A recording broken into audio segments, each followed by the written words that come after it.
Victoria in. So we're still planning it. The first day is going to be dedicated for elders-led discussions about NRL, Northern Road Link, Webequay Supply Road, as well as the Martin Falls Community Access Road. And then days 2 and 3, we're still planning out, but we're hoping to be talking about and doing some interactive things around peatlands, the floating road, talk about that, as well as waterways. And then day 3, I think we're going to talk about the draft review process for the EA, environmental assessment and impact assessments for at least Martin Falls Community Access Road and Webequay Supply Road. Just let me know what involvement you need from us, Jen. Yeah, I will. We're just going to flush it out a bit more this week, and then I'll loop you in, Tony, because Okay, we're thank probably going to need a whole bunch of your help. Cool. So I said that all in one breath. That was nice. You did? That was pretty impressive. Yeah. Take the rest of the day off, Jen. Oh, thank you. I'll tell Ange you said. Yeah, tell her I said that. I'll tell my I give manager you the that right Don to tell me to gave take the rest. Jen, I give you the right to tell me to take the rest of the day off as well, too. Okay, well, after we do the radio program, because that's the favorite part of my week. Yeah, okay, after the radio program. That's fair enough. Mm-hmm. Yeah, that's fair enough. Okay, we're 2 minutes out here pretty much. I'm going to go quiet in All the studio, right. so good luck, guys. 2-minute Have warning. a good show. And we'll see you on the other 2-minute side. warning. 2-minute warning. 2 minutes. Yes, so I'm excited about the forum next month. January. Oh my Yeah, God. it's gonna be I fun. mean June 11 to 13th, January. and it's Yeah, only well. Tuesday. Do you know where you are right now? I am in my office at my house in Robinson Huron Treaty Territory. You are. Do you know where you are? No, not really. I've been in a state of. I've been in a state somewhere of on the confusion interwebs. for a number of years, Jen. I'm in all places at once. I'm in all places at once. I am everywhere. Because you are on the interwebs. I'm on the interwebs with I like the S on the end. That's good. I learned that from my daughter. I stole it. Interwebs. The interwebs. That's a great term. That is a great term. She has a I lot was of just good watching terms. the news. I was just don't watching do the news, that. Jen. Yeah, exactly. Well, did you hear about that shooting in front of Drake's house in the Bridle Path area in Toronto? Oh, no, I did not. That's crazy. On Yeah, Bridle Path, yeah. no Well, less. Oh my goodness.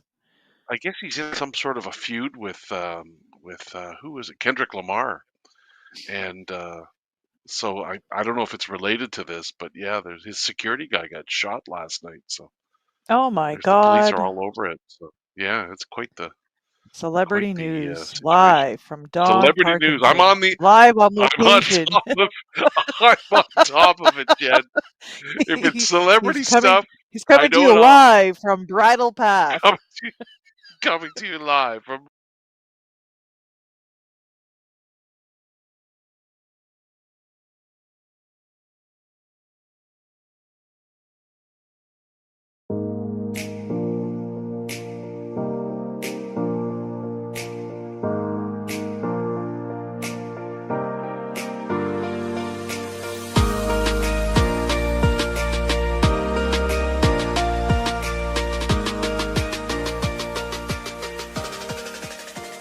Good afternoon, everyone. My name is Don Parkinson, and I'm a senior consultation specialist with Atkins Realis. Today, we are continuing our series of live stream topics on the Northern Road Link project as it moves through the provincial environmental assessment and federal impact assessment processes. The topics we are covering parallel our project activities, so we hope these will help our viewers and listeners better understand the project and provide input along the way.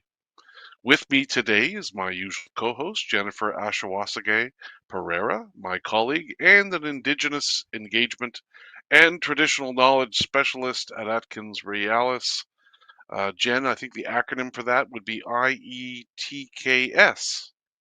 Yes, say You're an that. Pronounce it. IETKS with Atkins Realis. How about that? There you go.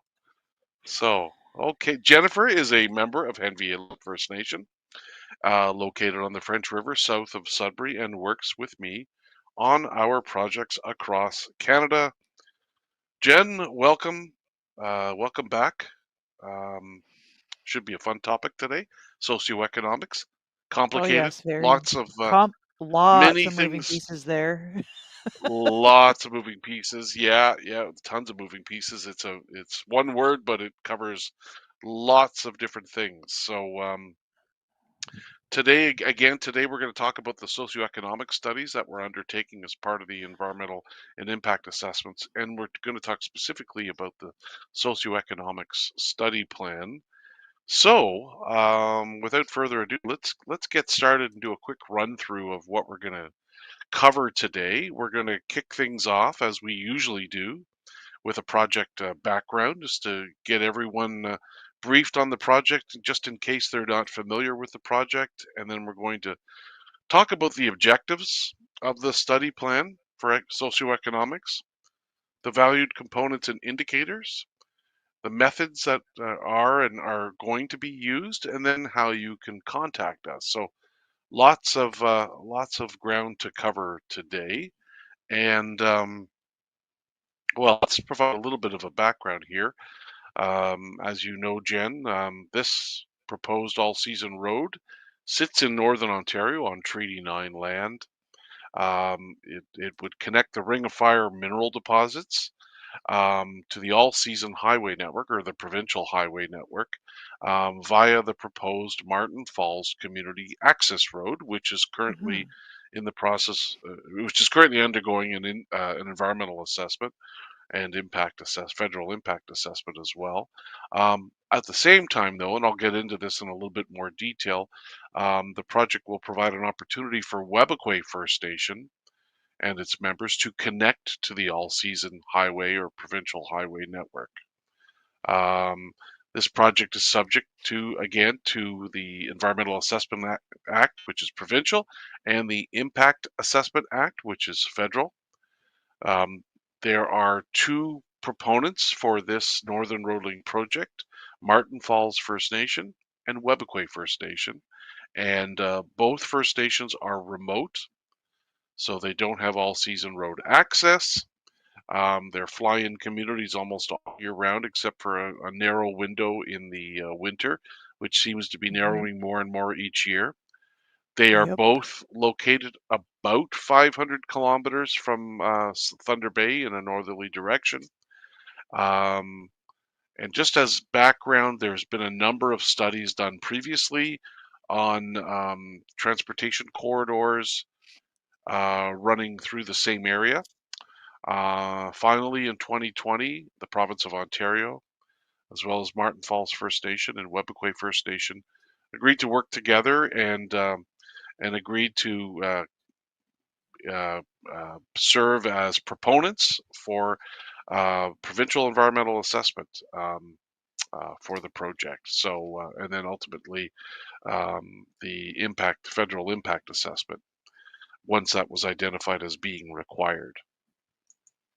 Now, in terms of the interaction of this project with the two other all-season road projects that are going on right now, to the north, there is the Webequie Supply Road project, which is a planned 107-kilometer road which runs from Webequie Airport in Webequie First Nation southeast to just east of the Buckatai River in the McFalds Lake area.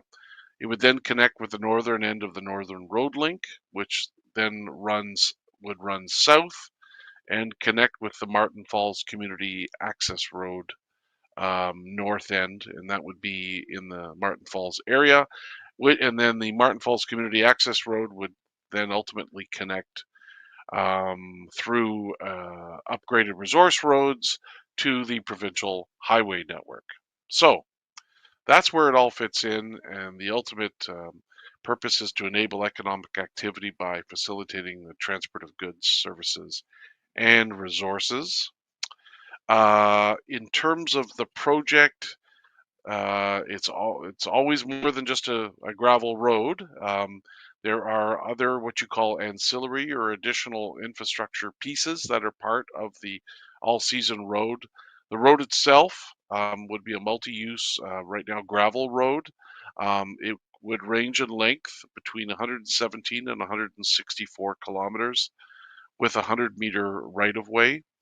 The reason why the length of the road is a range as opposed to a single number for its distance is that we are just in the process of finalizing, identifying the preferred route, um, and so there are different route alternatives right now that I'll show you in a second, which result in the road potentially being longer or shorter. Some of the ancillary or additional infrastructure associated with the road is temporary and some is permanent. Some of the temporary facilities are storage and laydown areas used for the storage and laydown of construction materials. Maintenance facilities and yards would be permanent. Access roads would be required, typically to access the gravel pits and quarries where the material to build the road would be mined, and of course there would be the aggregate sites for gravel and rock as well, and then construction camps, which would be temporary, and there would be a few of these located along the route. And these typically have storage and laydown areas associated with them as well. In terms of the alternative corridors, I mentioned this a little bit earlier. Um, we are again in the process of finalizing and identifying the preferred corridor, but there has been uh, uh, different alternatives. There have been different alternatives considered for segments of road along the route, and but I think now that process is essentially finalized, and so we will be coming out with a preferred alignment very shortly.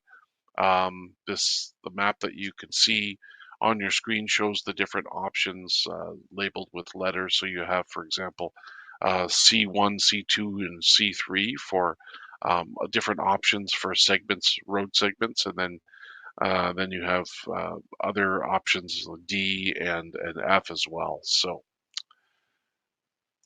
let's now get to the core of today's topic and talk a little bit about the socioeconomic study plan and the objectives. And Jen, you and I were talking about how socioeconomics is kind of a big topic, isn't it? It's a broad topic Oh, it covering sure lots of is. different.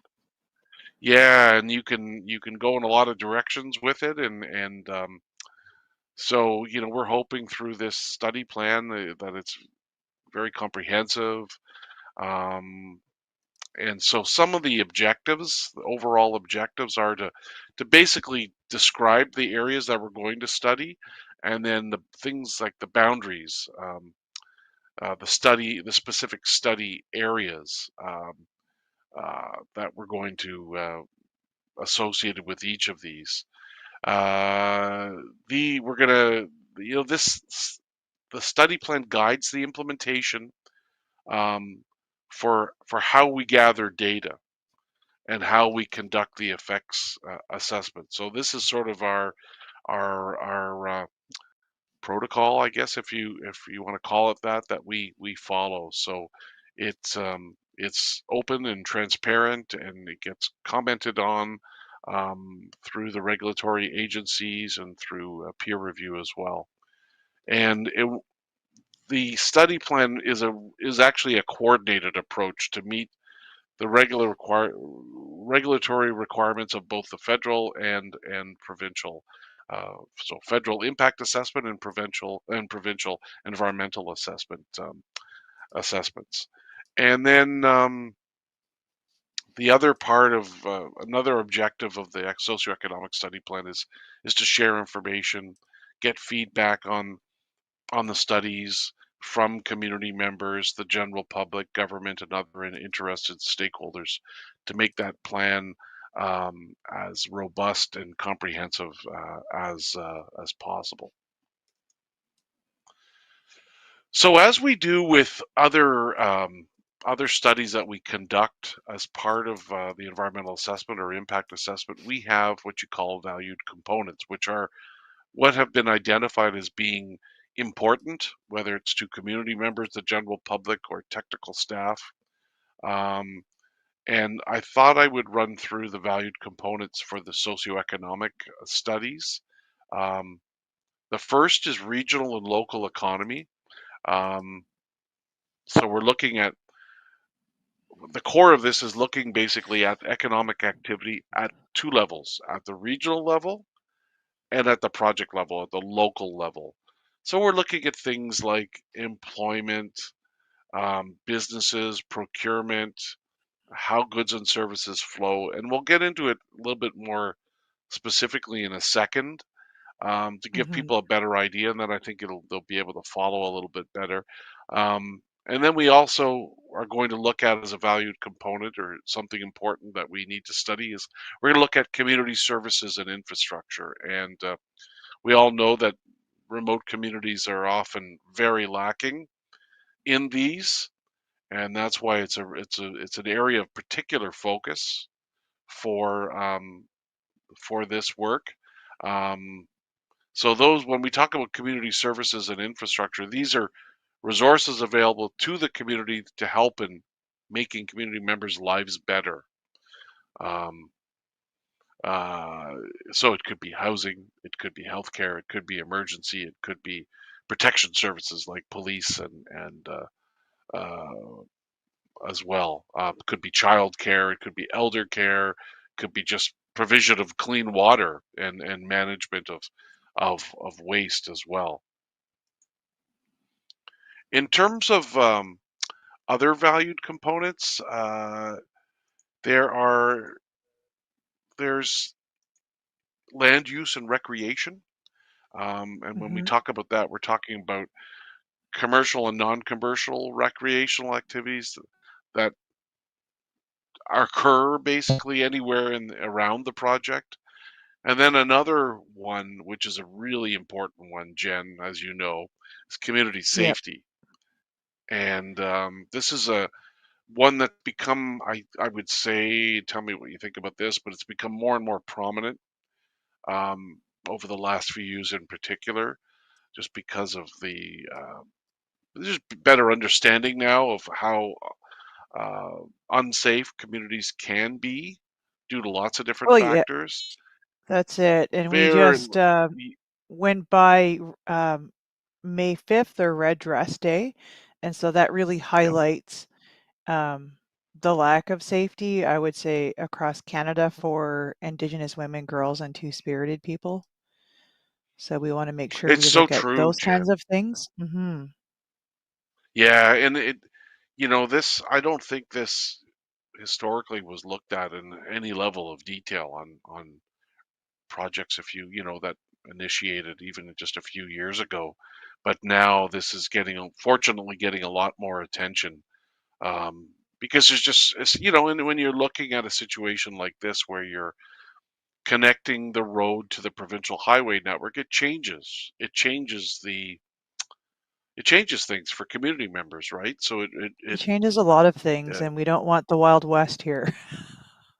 yeah, well, that's right, because you're going from a remote community to a connected community, right? Mm-hmm. And when that happens, it has to be considered, and safeguards have to be put in place, whether they're systems or protocols or whatever, to ensure that people are safe and Mm-hmm. as safe as they were before, if not safer. So these are pretty important considerations to look at, and we'll look at that in more detail shortly. But it's going to be something that's looked at pretty thoroughly, I think, as part of the socioeconomic studies.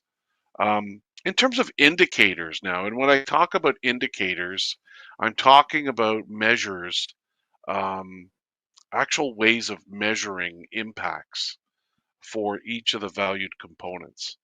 So let's just take an example, regional and local economy, for example. So some of the indicators associated with employment would be things like employment and unemployment rates, like what percentage of the population is employed or unemployed. Labor force participation rate. So I have a question. what percent? Sure. So what's the difference between a labor force participation rate and employment and unemployment rates? I think it has to do with. Well, I'm not sure, Jen, exactly, but I would assume it has. There's a subtle difference between Hmm. the the two of them, right? But I think it has to do with the number of people willing or able to work, right? Okay. And the proportion that are working, I think. So, yeah, that's something that the fine print would Yeah, and that makes study sense plan because would be define that. there there are people willing to work, but there may not be enough jobs, for instance. Opportunities. Exactly. Hmm. That's right. And then again, another measure. Glad you brought that up because another measure or indicator is jobs available, right? So, they could look at a community and say, well, there's only X number of jobs available, but there's 1,500 community members, of which 40% are employable, right? And so, that indicates, if there's a small number of jobs available but a huge potential workforce, then it indicates a problem. You know what I mean? Right. So, and then on the income side, that income's another one that would be looked at in detail. And by all means, these are just examples, but you would look at Yes. things like median annual income, right? So when you talk about median, that means how that median represents. So that number, let's say if the median annual income is $20,000, that means half of the population is making more than $20,000 and half is making less than $20,000.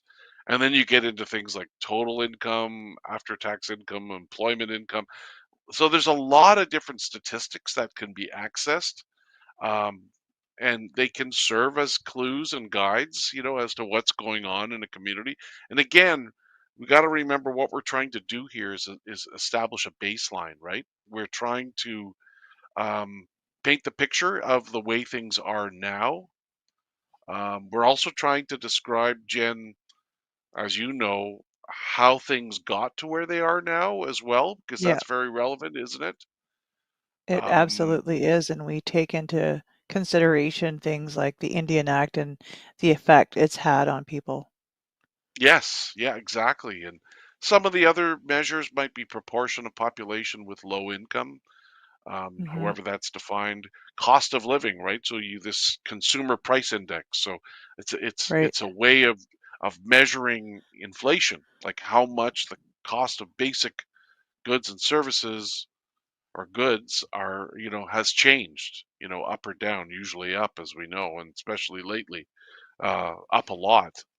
And then looking at retail prices for select products, especially things that we need on a day-to-day basis, food, fuel, things like that, right? Um, and then spending on goods and services, like spending trends annually on goods and services per household as well. So there's a lot of different measures. That's only a few of them, but those are a lot of different measures for the regional and local economy. And Hmm. now, when we move to community services and infrastructure, which is another big one, and we could talk about this for quite a while, and in later shows we'll get into this in a lot more detail, I think. But we'll look at things like housing and accommodation. So it could be vacancy rate, like is there available housing stock, right? Is there housing, like, or are there waiting lists for housing, which is the case quite often in the remote communities. Um, Yeah, and how you many know, people per household is another thing. how many people are living in each household, condition Hmm. of households, right? things like that, because there's a lot of situations where, there's the house is built, it's been lived in for years, but there's no maintenance going on, right? There's no ongoing maintenance, so you get all kinds of issues that can pop up just when something like that starts to age and there isn't any money available to modernize or do basic Or sup- repairs. So right, and not necessarily enough or enough supplies as well. yes, yeah, absolutely. And again, in Mm. remote communities, it's challenging, right, to get building materials into the community. It can only come in via air most of the time. So, it's really slow to get. It's slow and it's expensive to build houses, to renovate houses, to keep them modernized and to keep them, Hmm. up and running properly. And then we look at things like healthcare services. You look at inflow and outflow ratios. So the number of people coming in versus the number of people leaving hospital, the wait times. That's another big one that you see all the time. Like how often does a doctor visit or a nurse practitioner visit, or a dentist? How often is professional Optometrist. mental health optometrist? Yeah, like all these things, basic things that are taken for granted in the South. Hmm. Um, the access in remote communities is just significantly worse than in the South. um, and the percentage of population with a regular healthcare provider. That how what is that, and would it improve? Potentially with a connection to the provincial highway network, probably, right? And that's one of those positive things, right? Um, so yeah, lots of indicators. There's many more, as I said, but I'm just sort of scratching the surface to give everyone an idea. But then let's look at land use and recreation, and trying to get an understanding of what's going on that front. So you could look at the number of households that are involved in outdoor activities, whether it's healthy activities like walking or snowshoeing, hunting, fishing, snowmobiling, like active type things.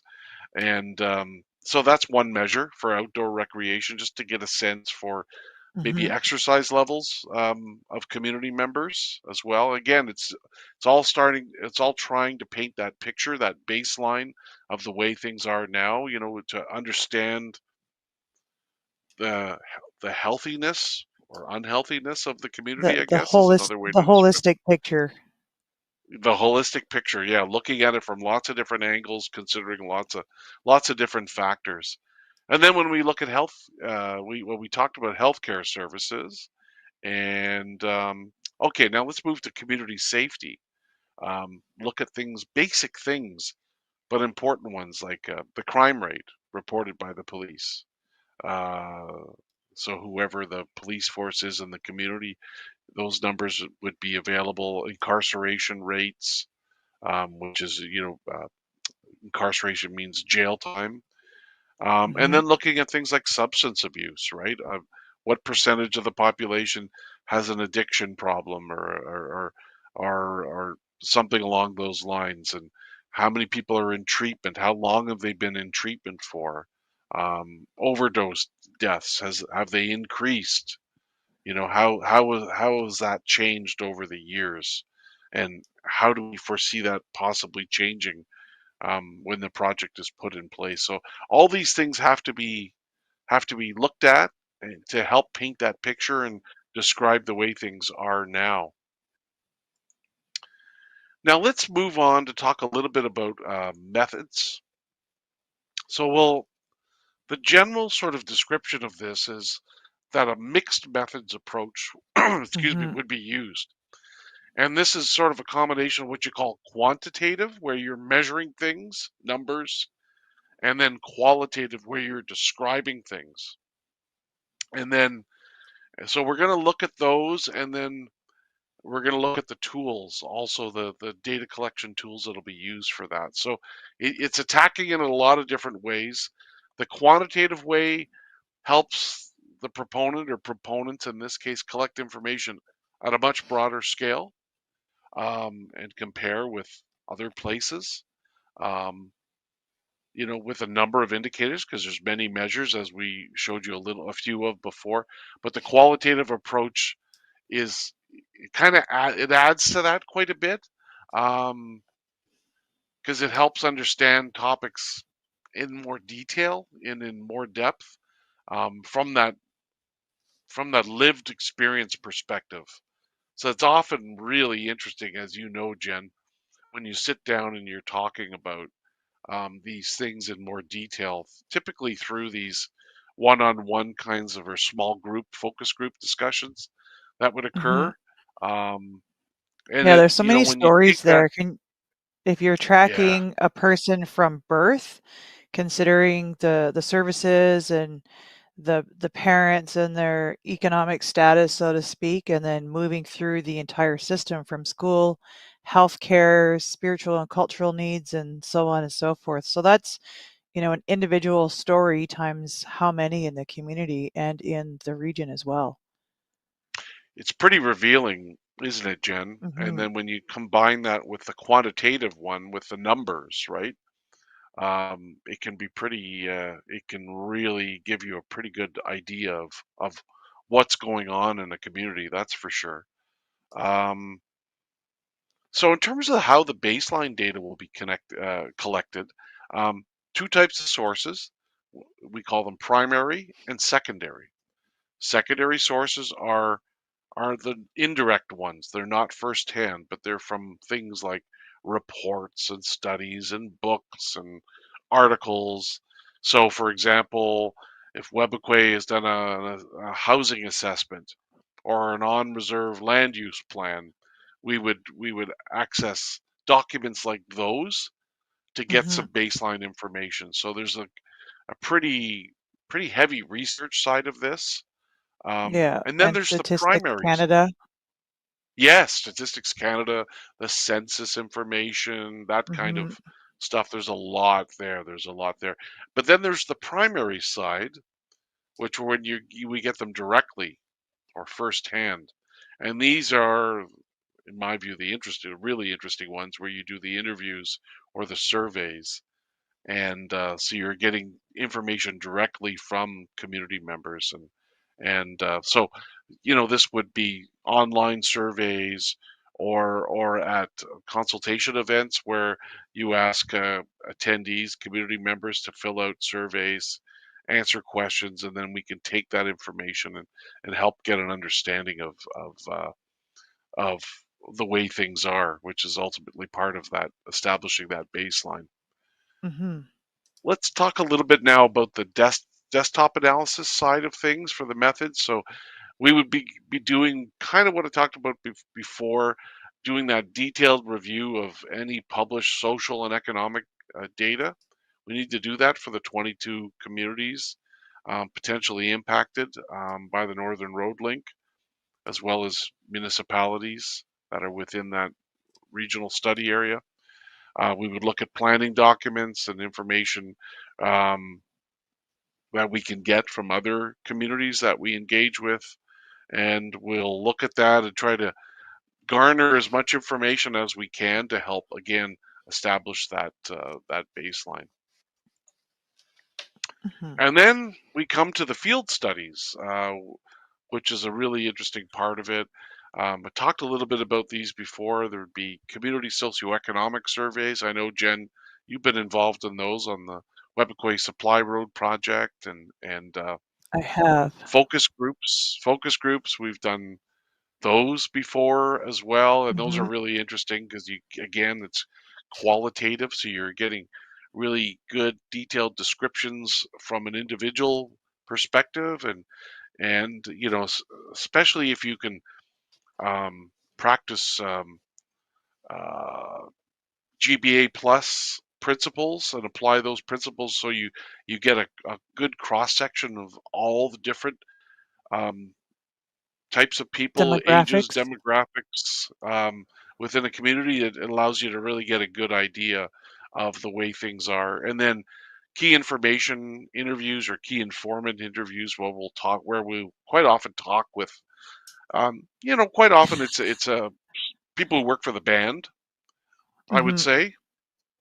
You get information about, let's say they're in charge of healthcare, right? Let's say they're the director of healthcare, and you could sit down and talk to um, uh, them and get an understanding of how things work in terms of healthcare, some of the issues. Usually you drill deeper after you have that sort of preliminary interview and use that as a guide for discussions with in focus groups or one-on-one interviews as well too. So lots of different ways of collecting information, and the more the merrier when it comes to information for